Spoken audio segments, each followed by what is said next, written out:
So we are likely to see a situation where the French government will pull out for combat oppression. They would rather want to do more of intelligence gathering and intelligence sharing. They would rather want to do more of training. They would rather want to do more local development and other sorts of development for the areas. If you consider what is happening, especially the issues of climate change, which has been linked to most of this conflict in the area, France would rather want to pull back, put money in non-kinetic areas, like helping these countries in the area of agriculture, technology, youth employment, and so forth. But we don't want their operations, their soldiers, to continue to do combat operations, which has exposed them to a lot of risk, a lot of French soldiers being killed. Remember, they equally want to protect their investments in this area.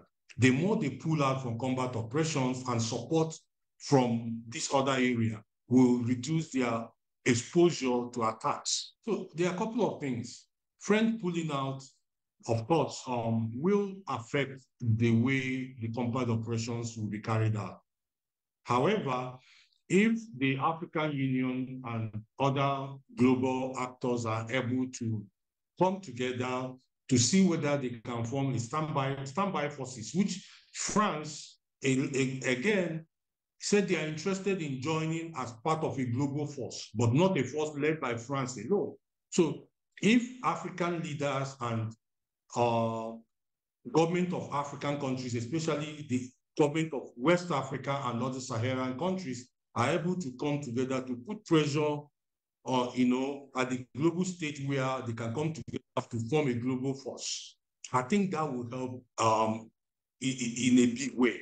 However, relying only on France and considering that France has lost a lot will not augur well.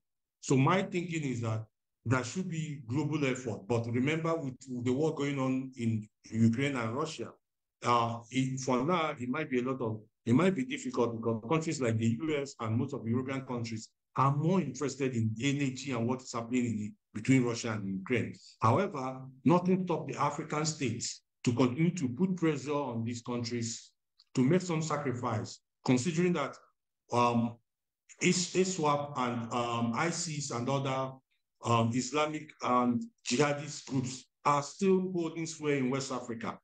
Winning West Africa means they will turn around and start attacking investments of these Western countries in Africa.